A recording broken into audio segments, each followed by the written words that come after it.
How to use iPhone phone call application. To get started, first of all go ahead and open up the phone application on your iPhone. Go to the bottom panel to view the different sections. This is your keypad, which you can use to dial a number. Dial in numbers to make calls. Tap on Voicemail tab in the bottom and you can view all the voicemails.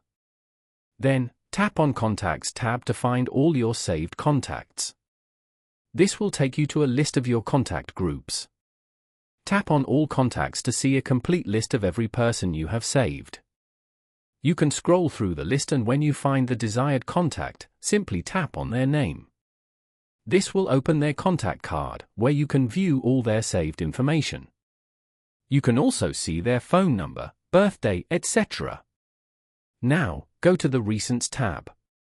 Here, you can view all your recent call logs, such as incoming, outgoing, and missed calls. In the Favorites tab allows quick access to important contacts. Following these steps, you can easily use iPhone phone call application.